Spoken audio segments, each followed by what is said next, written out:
Bismillahirrahmanirrahim. Assalamualaikum warahmatullahi taala wabarakatuh.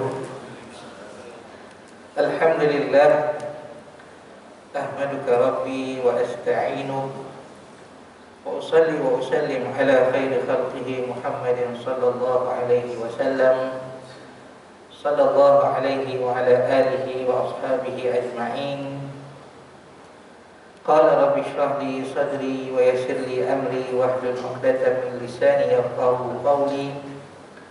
Subhanaka la 'ilma lana illa ma 'allamtana innaka antal alimul hakim. Wa la haula wa la quwwata illa billahil 'aliyyil 'azim. Alhamdulillah, tinggi-tinggi kesyukuran kita panjatkan kepada Allah Subhanahu wa taala di atas segala nikmat yang Allah Subhanahu wa taala kurniakan kepada kita.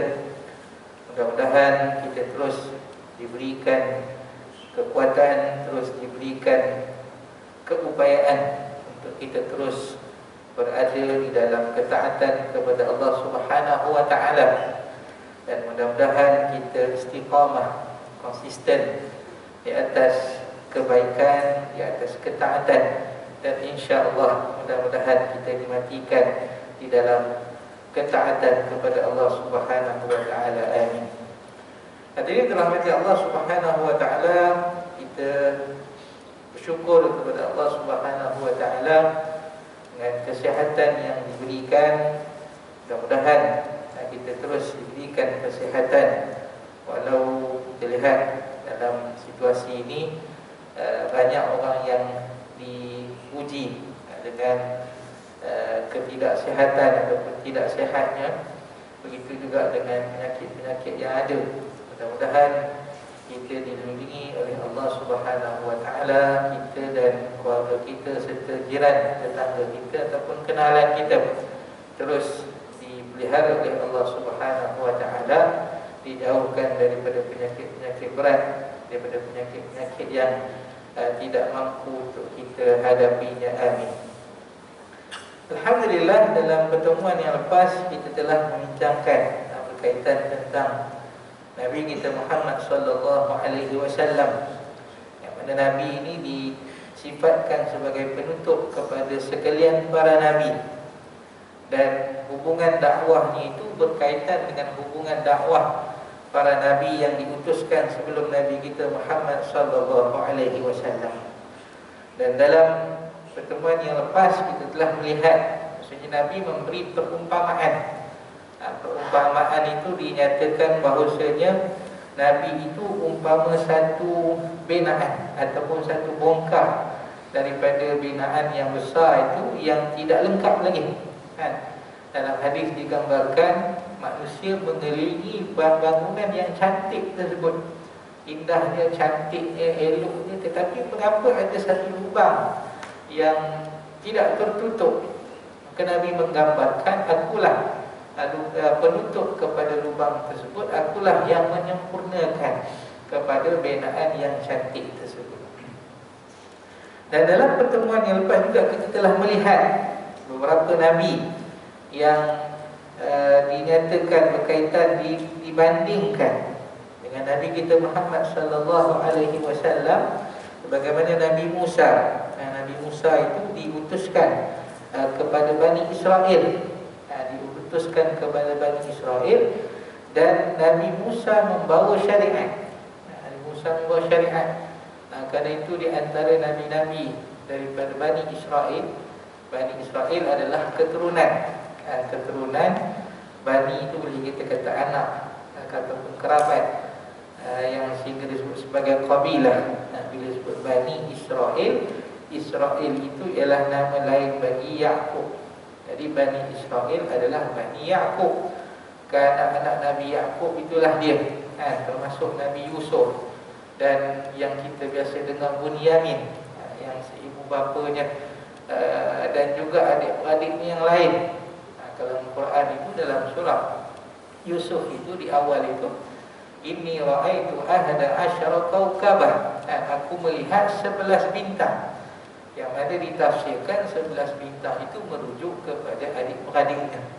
Jadi Bani Israel ini dia ada 12, termasuk Nabi Yusuf lah, termasuk Nabi Yusuf, termasuk Nabi Yusuf, maka ada 12 kabilah ataupun 12 tribe lah daripada Bani Israel.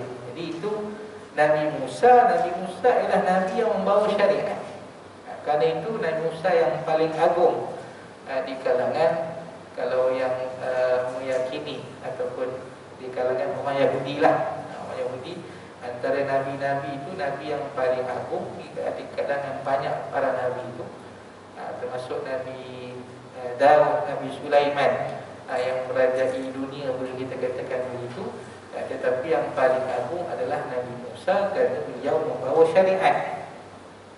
Maka Nabi Muhammad sallallahu alaihi wasallam itu dibenarkan ataupun dikhabarkan melalui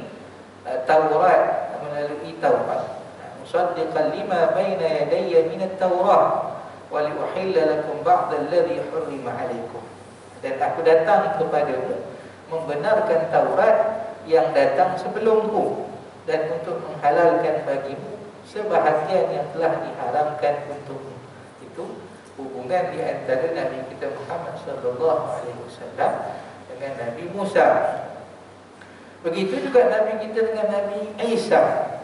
Nabi kita dengan Nabi Isa dijelaskan, Nabi Isa alaihissalam menjelaskan kepada mereka bahawa menyangkut masalah-masalah akidah, ia hanya membenarkan apa yang telah tertera di dalam kitab Taurat, menegaskan dan memperbaharui dakwah kepadanya, maksudnya mengajak kepada apa yang telah dibawa, yang terkandung di dalam Taurat, dan tetapi menyangkut masalah syariat dan hukum halal haram, maka ia telah ditugaskan untuk mengadakan beberapa perubahan dan penyederhanaan, dan menghapuskan sebahagian hukum yang pernah memberatkan mereka. Daripada sudut akidah, semua para Nabi membawa akidah yang sama, mengajak kepada mengesakan Allah Subhanahu wa ta'ala. Perkara ini dia tidak berubah, tetapi yang berubah itu adalah dalam masalah syariat.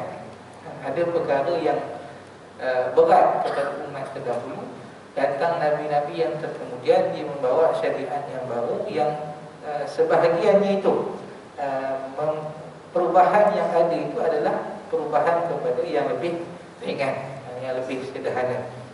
Sebagaimana kalau dahulu syariatnya nak solat ini memang kena tempat solat, memang kena tempat solat, tidak boleh solat di mana-mana. Tetapi Nabi kata, aku diputuskan dengan maksud dijadikan ju'ilat li al-ardu masjidan wa tahura, dijadikan bagi aku bumi ini bersih, dijadikan bersih dan boleh dijadikan tempat solat.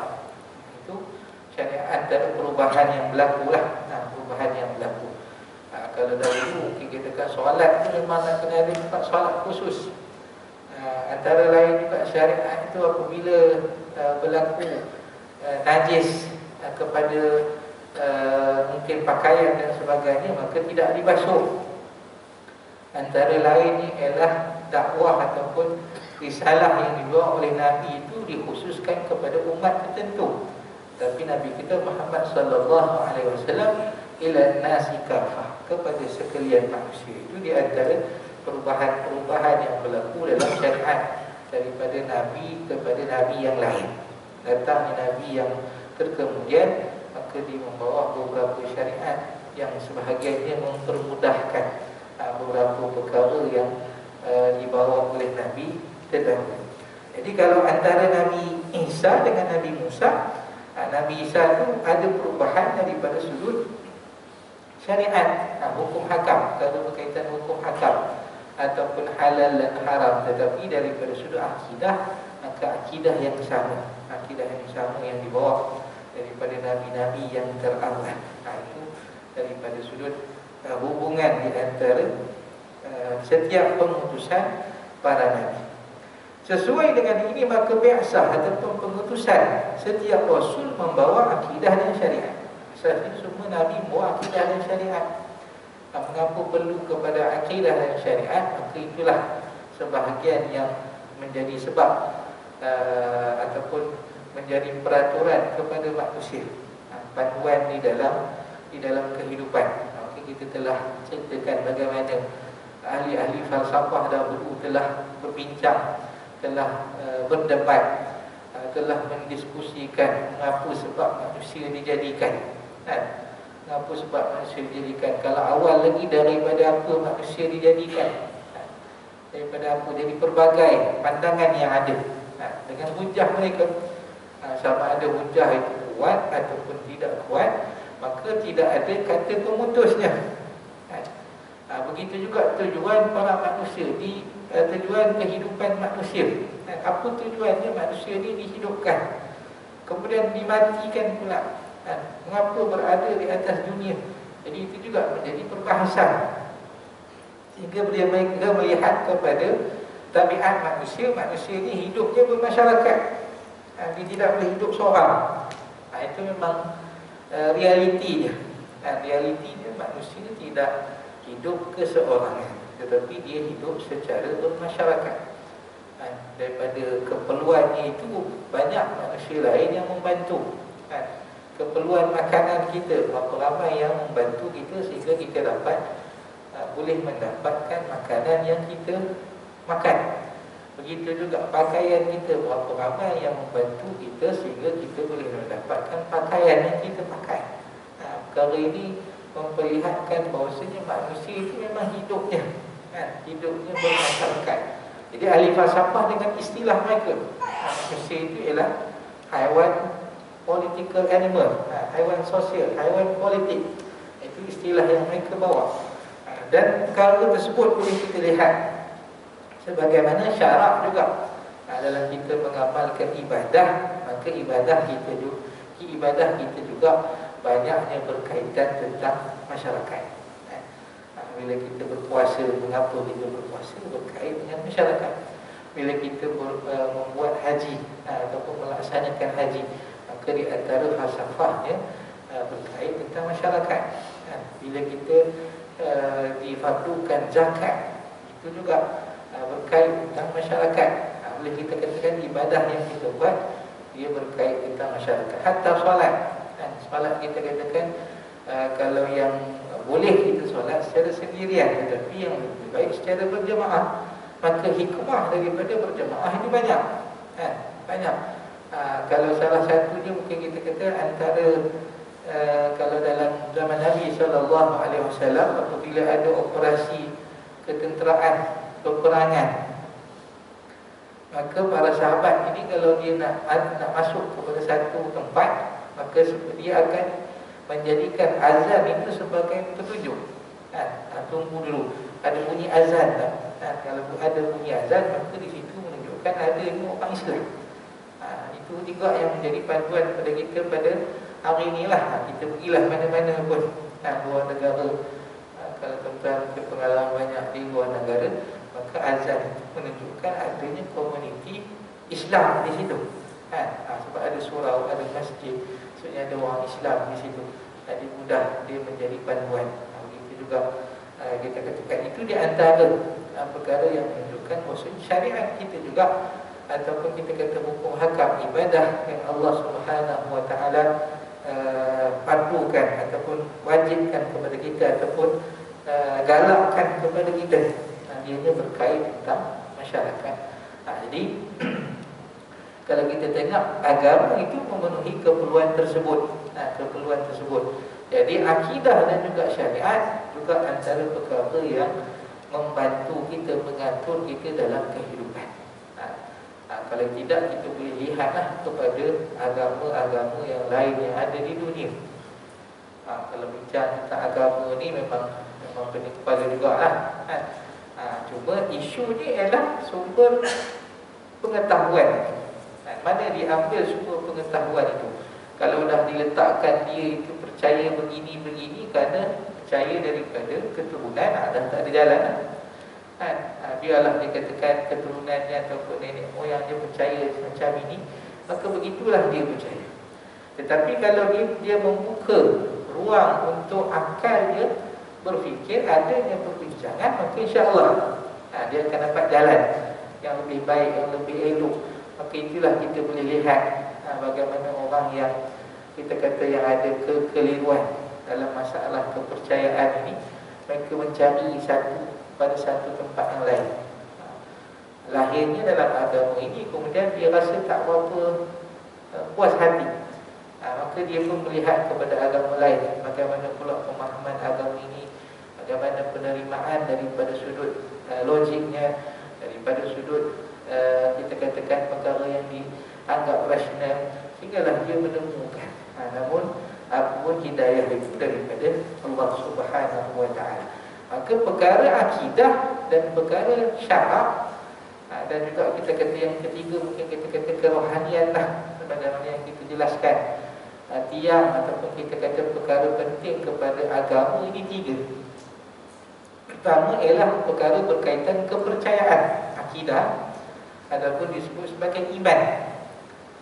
Apa yang akal kita perlu percaya, maka akal kita itu perlu percaya kepada rukun iman yang 6. Percaya kepada Allah, malaikat, kita, hari kiamat, beriman. Itu ialah kepercayaan ataupun akidah. Seterusnya ialah pengamalan. Pengamalan apa yang badan kita, kalau tadi akal kita perlu percaya, apa yang badan kita perlu laksana, itu yang disebut sebagai pengamalan. Maka inilah dia syariat, inilah dia Islam, ataupun yang menunjukkan kita itu sebagai seorang Islam. Maka itulah dia rukun Islam. Orang Islam, dia mengucap 2 kalimah syahadat, solat, puasa, zakat dan juga haji. Itu perkara yang kedua. Dan yang ketiga ada perkara yang berkait tentang kerohanian, ataupun apa yang perlu hati manusia itu laksanakan, ataupun apa yang perlu ada pada hati seorang Muslim. Tadi kita dah kata orang yang beriman, mukmin, orang yang laksanakan percaya rukun iman, mukmin, orang yang percaya yang mengamalkan rukun Islam, Muslim. Maka mukmin dan Muslim itu yang membenarkan dia itu seorang mukmin, seorang Muslim.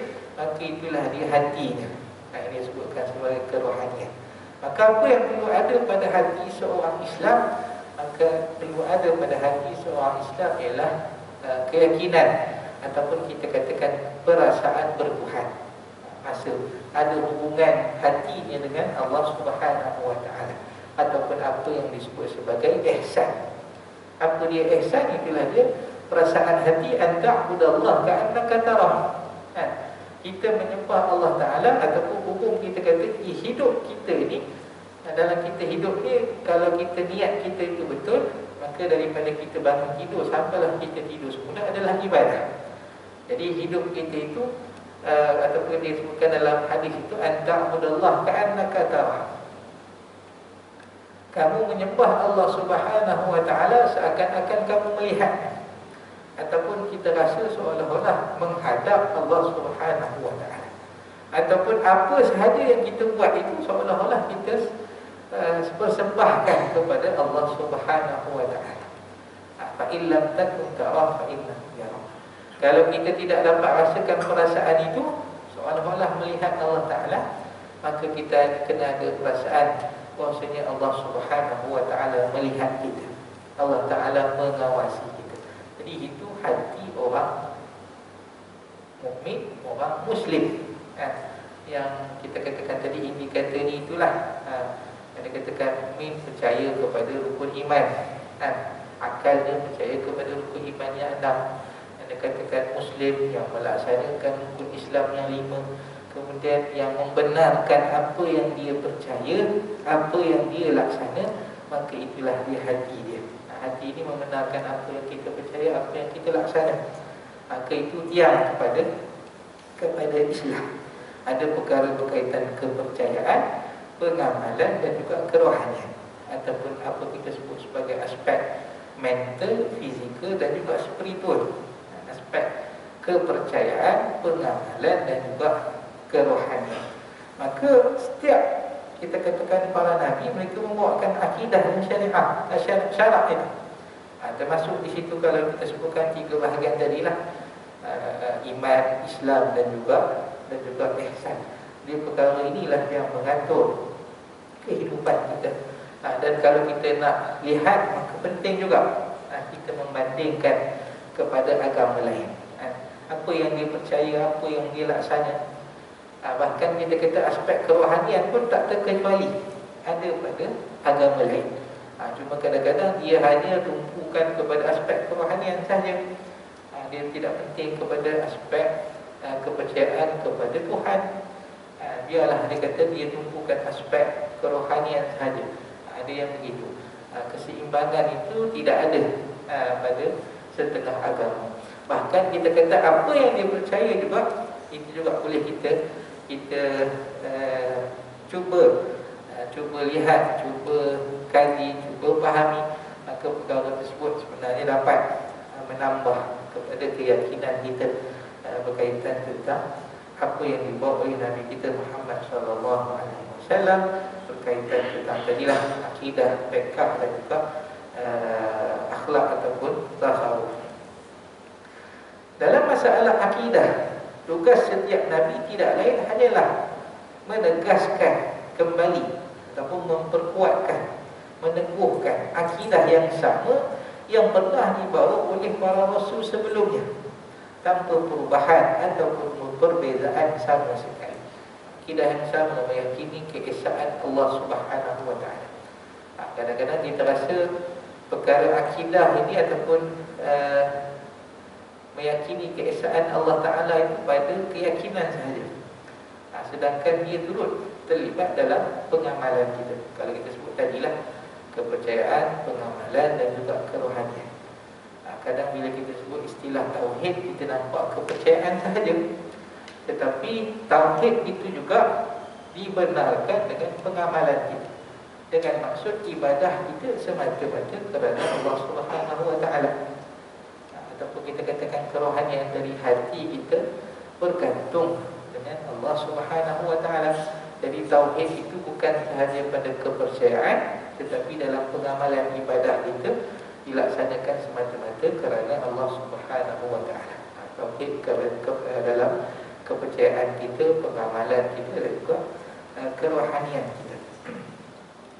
Dalam masalah syariat, maka syariat setiap rasul menghapuskan syariat sebelum, kecuali hal-hal yang ditegaskan oleh syariat yang datang kemudian atau didiamkan. Ini sesuai dengan mazhab orang yang mengatakan syariat umat sebelum kita adalah syariat bagi kita, selama mana ataupun selama tidak ada nasakh ataupun pemansuhan yang dapat menghapuskannya. Itu kalau dari sudut asalnya begitu. Kalau kita tengok Nabi Isa sendiri, Nabi Isa ataupun kita kata Kristian lah, Kristian yang ada hari ini, yang asalnya mereka meyakini Nabi Isa sebagai Nabi, namun mereka lebih kepada melebihi, melampaui daripada itulah, sehingga dianggap sebagai Tuhan. Tetapi kita boleh lihat kalau Kristian pada hari ini, mereka masih lagi memerlukan syariat yang ada dalam kitab-kitab sebelum daripada Nabi Isa. So kalau kita boleh tengok Bible pada hari ini lah, Bible itu dia ada dua bahagian. Dia ada perjanjian lama dan juga perjanjian baru, Old Testament dengan New Testament, ataupun Ahdul Qadim dengan Ahdul Jadid. Mengapa kena perlu kepada Ahdul Qadim? Ahdul Qadim ini ialah kitab-kitab yang ada sebelum daripada Nabi Isa. Mengapa perlu? Sebab dalam kita tengok dalam Injil secara khusus, Injil tidak ada syariat. Tidak ada syariat berkaitan tentang halal haram, ini tidak ada.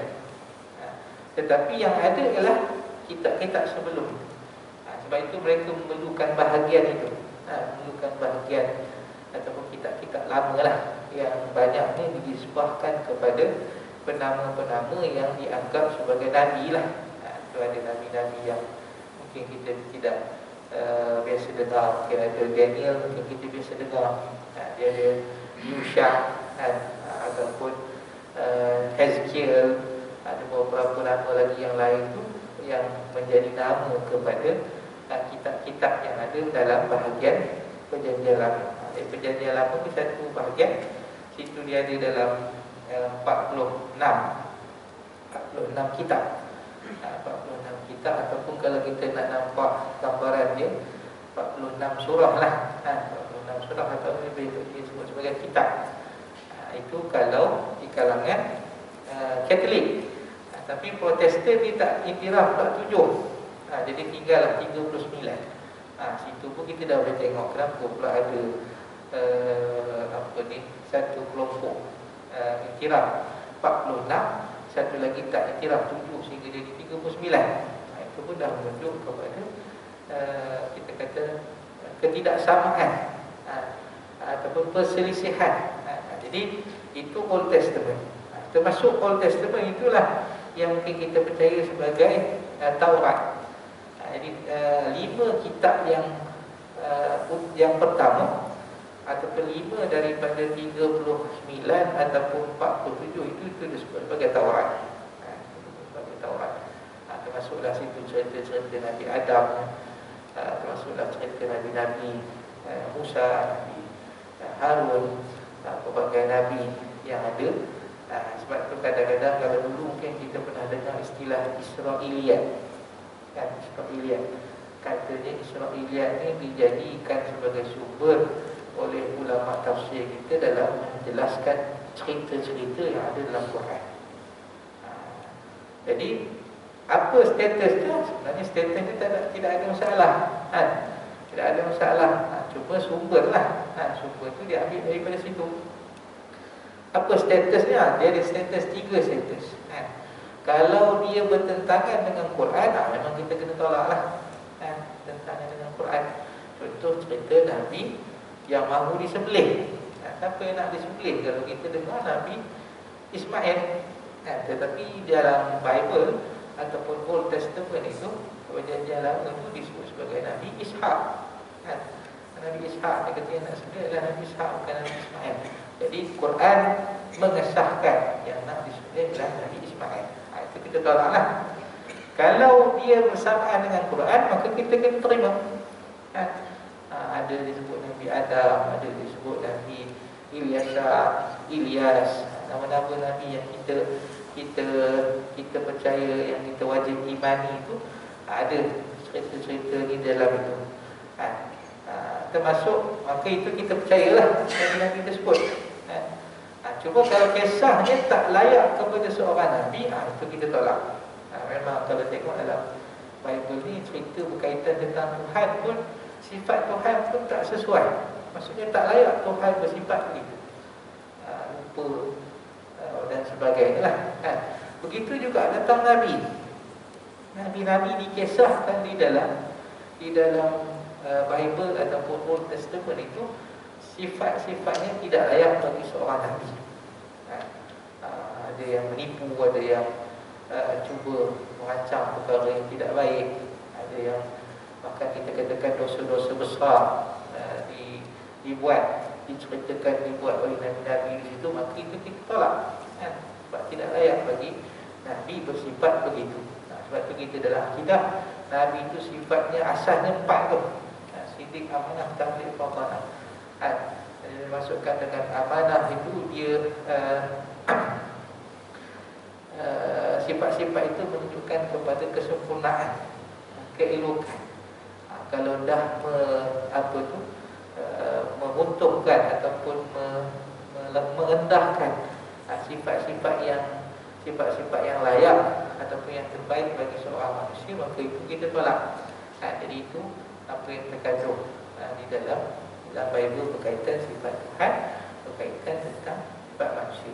Jadi kalau kita kembali kepada tadi,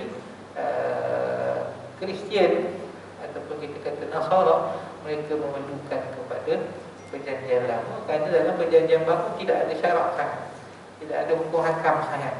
Kerana itu mereka memerlukan, kerana itu digabungkan ada Old Testament, perjanjian lama dan perjanjian baru, jadilah gabungan daripada dua itu, maka itu disebut sebagai Alkitab ataupun Bible. Kalau kita sebut tadi Taurat ada di situ dalam perjanjian lama. Begitu juga Mazmur, kitab Nabi Daud, disebut juga ada sebahagian, salah satu kitab yang ada di situ. Cuma Mazmur lebih kepada kita kata nasyid ataupun nyanyian lah, ataupun doa-doa. Dia tidak banyak berkaitan tentang hukum hakam. Jadi itu Bible lah, mengapa mereka memerlukan bukan kepada syariat. Jadi syariat yang berubah daripada apa yang daripada setiap Nabi yang diutuskan. Kerana itu ada perbezaan di antara Nabi dan juga Rasul. Nabi ialah orang yang menyampaikan ataupun meneruskan syariat Rasul terdahulu. Adapun Rasul, maka dia membawa syariat baru. Syariat baru ada perubahan dan sebagainya. Itu beza di antara Nabi dan Rasul. Kalau Nabi ini dia meneruskan sahaja, dia meneruskan sahaja dakwah ataupun perjuangan yang dibawa oleh Rasul terdahulu.